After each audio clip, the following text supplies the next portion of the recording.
Tamatha Paul. Tēnā koe, Madam Speaker.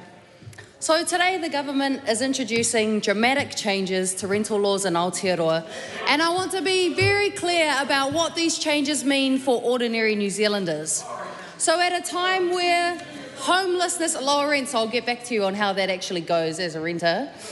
At a time where homelessness is increasing and more people are rough sleeping on the streets and in their cars, at a time where public housing projects for thousands of homes are being cancelled and delayed because those people cannot guarantee sustainable funding, at a time where families are trying to raise their families in motels and backpackers, where you have 16 people overcrowding in 3-bedroom houses and where children are routinely admitted to hospital because their homes are making them sick because they are that mouldy and that damp, that our government has chosen to prioritise making it easier for landlords to kick tenants out of their own homes. Not building more houses, not committing to sustainable funding to allow for more housing to be built, not making renting more secure or reducing the discrimination that renters face when trying to find a home, but making it easier for landlords to kick people out of their homes with no reason at all. Because regardless of whether you have been the best tenant in the world, regardless of the value you have added to your home by maintaining it or even improving it, and regardless of whether your whānau has settled into the communities that you have built roots in, your landlord can kick you out for no reason at all. And this is on top of the billions of dollars of tax cuts that this government is giving to landlords. And it makes me wonder who is being served by this government. Is it purely landlords?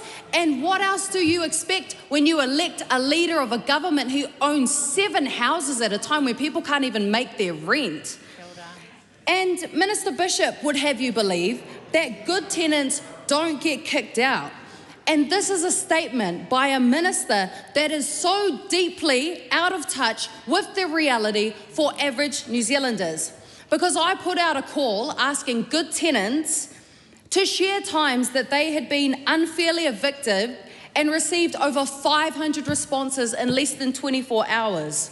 And I want to share, you wish you had this level of social media engagement. The stories included this one, I lived alone, yeah, true story, first one there. Next one, I lived alone, paid rent on time, kept my home tidy, cosy and maintained, worked full-time as a senior analyst in a government ministry. My landlord threatened me with eviction on multiple occasions for the following reasons: asking her to lodge my bond, asking to move in on the date that was set out in my rental tenancy agreement, keeping a small compost bin, and asking for the full 48 hours notice of inspections. Here's another story. My children had 12 homes by the age of 14. Many of them were houses that the landlord was selling, or I chose to go into other houses as they were better suited to find out that they would be sold in 6 months' time. This can't be the country that we're living in, where every single housing avenue for ordinary New Zealanders, whether that is private rentals or public housing, is insecure, unaffordable and unattainable. And the consequences of kicking people out for no good reason is this: constantly having to pay moving companies to move houses multiple times in a year. And if you can even afford a moving company, then you might have, if you can't afford a moving company, you have to move the stuff yourself, which is impossible, impractical and unaffordable for seniors and for people with disabilities. Having to continuously re-enroll your kids in different schools because your new rental is in a different school zone. Moving those kids around schools is extremely unsettling for them and makes it harder for them to make friends and achieve in school.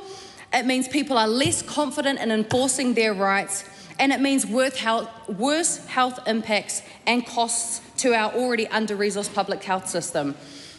I'll close by saying this: renters deserve better, and I have no doubt that they will rise up and kick this government out in 2 years' time for these actions.